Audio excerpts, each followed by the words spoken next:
selamat sore warga Tasikmalaya dan sekitarnya. Sore ini kita akan berbincang dengan salah seorang uh, tokoh, ya bisa dibilang tokoh atau pejabat, ya, mantan dari Dukcapil Kota Tasikmalaya, di mana pada sekarang ini beliau sudah memasuki tugas per tanggal 1 April. Kita akan berbicara dengan beliau adalah Bapak Haji Imi Misbahul Munir. Oke, selamat sore Pak Haji. Sore. Kalau boleh tahu kegiatan apa saja nih selama tugas? Alhamdulillah, selama saya bertugas setelah memasuki masa pensiun, tadinya saya berharap bisa semakin santai, tapi ternyata malah tambah sibuk. Saya diamanati oleh teman-teman jadi ketua Kormi Komite Olahraga Masyarakat Indonesia Kota Tasikmalaya. Ada Kormi ini merupakan olahraga yang sama seperti KONI, namun sifatnya ke arah rekreatif, ke arah masyarakat yang dikelola oleh kami. Itu olahraga yang tidak dilakukan oleh dari masyarakat seperti apa? Alhamdulillah KONI keanggotaan banyak. Untuk olahraga juga banyak. Di antaranya misalnya olahraga senam saja itu ada 3 jenis senam tradisional, ada senam aerobik, juga ada senam dance ya, dansa ya, yang struktur dan beberapa sudah ratusan. Ini program kedepannya nih mengenai program apa saja, atau seminggu sekali ada kegiatan rutin? Nah, Kalau olahraga mereka ya memang rutin, semacam senam itu kan rutin ya, sekali banyak kegiatan baik senam tradisional, misalnya ada kopi, ada senam aerobik, siapi,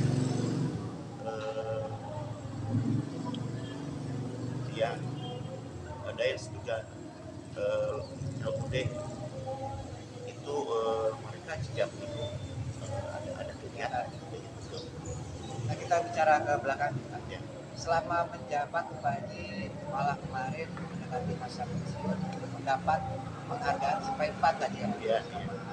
Haji 4. Itu ada mungkin ada langkah-langkah apa yang dapat Haji terhadap karyawan, pelayanan terhadap masyarakat. Jadi begini gitu ya, yang pertama kaitan bagaimana prosesnya gitu ya, proses sampai kita ada hasil pemerintah provinsi anugerahkan kepada Kota Tasikmalaya 4 piala dan piagam sekaligus. Nah, ini tidak lepas dari pertama kebersamaan antara kami, ya saya sebagai kepala dinas dengan seluruh regional pegawai, bagaimana semua bahu-bahu dan berpikir bagaimana memberikan pelayanan kepada masyarakat yang terbaik. Kita selalu menekankan pada seluruh masyarakat bahwa menurut hadis bahwa sebaik-baik manusia adalah bermanfaat buat orang lain. Nah, itu bermanfaat pemerintah. Itu yang kita selalu tanamkan pada seluruh pegawai.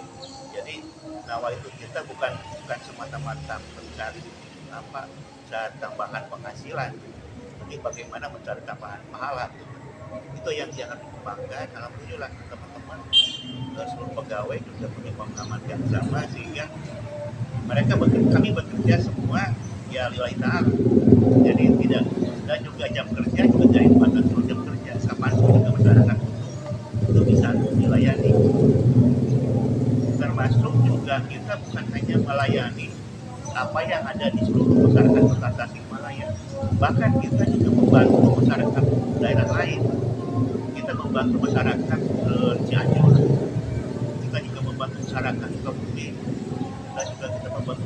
Ciamis. Jadi itu wujud dari bagaimana bermanfaatan kita sebagai warga masyarakat, sebagai pegawai yang membantu yang lainnya. Haji kan kemarin peraturan pemilu diketahui bahwa data penduduk itu merupakan salah satu faktor yang penting dalam data pemilih.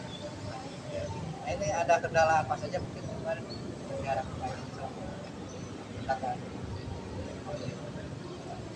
Ya sebetulnya begini, ya kita menggunakan analisis SWOT, jadi yang tadinya kendala, ancaman, kita menjadi peluang dan tantangan. Ya.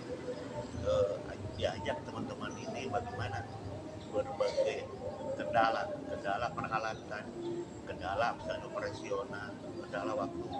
Ini jangan dijadikan kendala, malah jadi peluang buat kita, tantangan buat kita. Bagaimana memanfaatkan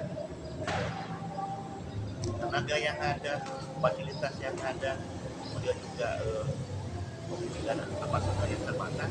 Kita jangan jadi kendala, malah jadi peluang kita berbuat baik pada orang lain. Alhamdulillah hasilnya kita juga terbaik di Jawa Barat. Jadi kan sebentar lagi ada perhelatan juga pilkada ya, sudah mulai bermunculan dari awal. Nah, mungkin dari segi menurut Pak Haji ini ada minat juga Pak Haji nggak nih perkara calon pilkada ini? Masalahnya bukan minat atau tidak minat gitu ya. Kalau kondisi sekarang siapapun yang berminat, yang berkeinginan terjun di wilayah itu, resikonya harus punya uang yang tanpa seri gitu. Kalau uangnya masih dihitung dalam dompet mah jangan pikir, jangan mimpi lah gitu. Ini saya tertarik Pak Haji kan apa betul Pak Haji ya, harus akan tidak cukup terkenal mungkin Pak Haji ya, kasarnya seperti itu ya, harus ada modal yang cukup jadi untuk mencalonkan dewan wali kota ya. Menurut Pak Haji, calon-calon yang bermunculan sekarang ini seperti apa nih tanggapan Pak Haji? Ya itu mah wajar-wajar saja. Kayak orang dagang gitu ya, orang dagang itu mengiklankan diri, ya tergantung kepada masyarakat. Masyarakatnya apa, tertarik nggak dengan parti yang didagangkan itu? Menurut Pak Haji di Tasikmalaya ini kota yang unik ya, sosok figur seperti apa sih yang dibutuhkan kota Tasikmalaya sekarang ini dengan kondisi masyarakat mundur sudah mulai semakin berkurang sektor pariwisatanya, kulinernya, sosok seperti apa nih yang dibutuhkan kota Kalau menurut saya, karena yang namanya juga pemimpin wali kota itu kan pejabat protokoler gitu ya. Yang banyak mengerjakan itu kan unsur-unsur operatif, para kepala dinas, para kepala PD. Jadi kalau istilah manajemen itu proses pencapaian juga dengan orang lain, bagaimana sang wali kota ini bisa menggerakkan para kepala PD-nya, ya, bisa memenuhi harapan wali kota, harapan juga masyarakat. Bahkan idealnya sang kepala dinas ini sebagai bawahan wali kota mampu berbuat sesuatu melebihi harapan masyarakat. Masyarakat berkeinginan pelayanan A, bisa nggak dinas ini bisa memberikan harapan A akses gitu ya. Yakin kalau misalnya dinas bisa memberikan harapan melebihi harapan masyarakat, akan kondusif dan masyarakat juga akan menyampaikan sesuatu. mungkin Pak kan sudah lama yang menjabat sebagai kadis kecil ya. Nah, mungkin selama perjalanan Pak ada pesannya bisa disampaikan Pak? Ya, ini kan juga saya pindah ke Dishub ini kan kalau diibaratkan saya dibuang karena waktu itu Dishub ini adalah dinas paling kecil ya, dari si anggaran paling kecil, dari jumlah pegawai paling sedikit, dan isi ruangan paling kecil ya. Justru karena kita, apalagi saya bukan merasa lebih, saya sebagai apa dan sisi pendidikan paling tinggi ke dokter gitu ya, aku bekerja memeras otak gitu, bagaimana dinas ini betul-betul bisa melihat, bisa berkiprah bersejajar dengan yang lain, yang mereka yang eksis kadang-kadang memadai dengan pegawai yang banyak. Alhamdulillah dalam perjalanan saya menjabat dari kemarin ada masyarakat sipil sampai menjadi organisasi, jadi OPD yang dapat dikatakan paling besar dengan jumlah bidangnya juga kabinetnya ada 4, itu artinya OPD besar itu. Jadi alhamdulillah ini sudah tipe ideal di Dukcapil Kota Tasikmalaya dengan ruangan juga sudah memadai, peralatan juga alhamdulillah sudah memadai.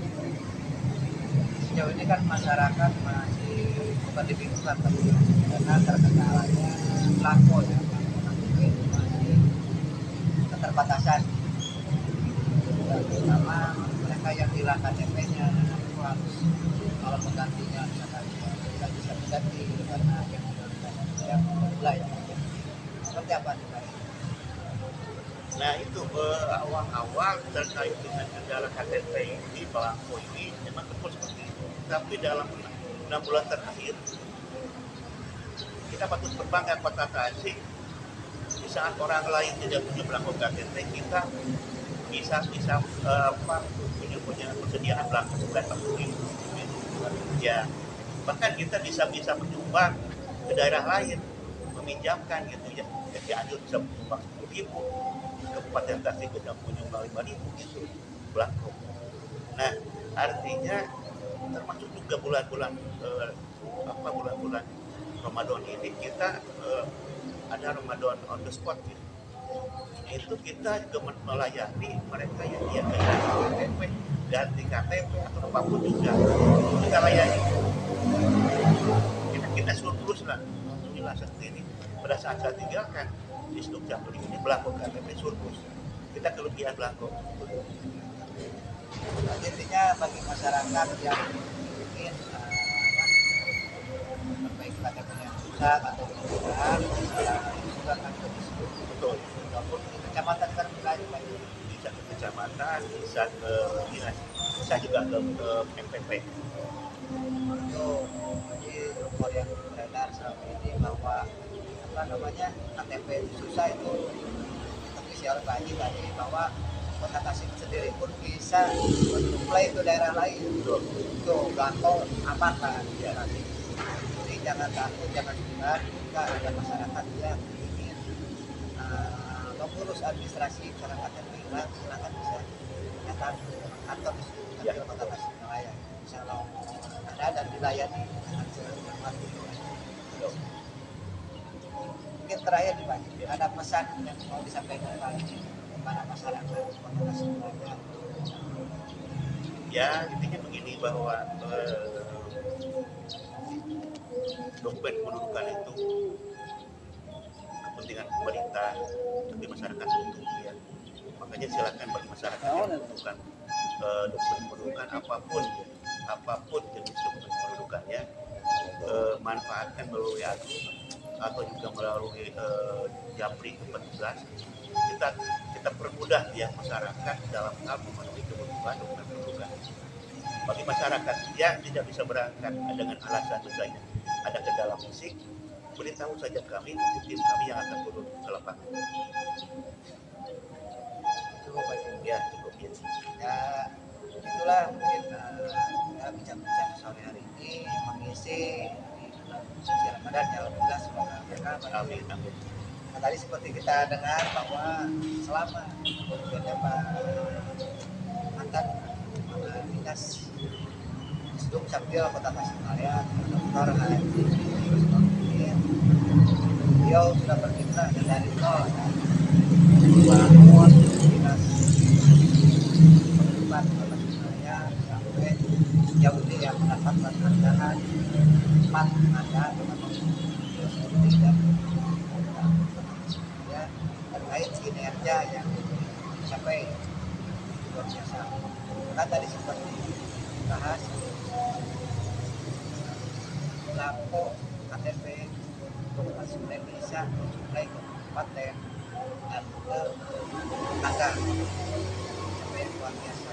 Nah, jadwal yang beredar jauh-jauh ini di masyarakat di sini kan bahwa KTP susah ya.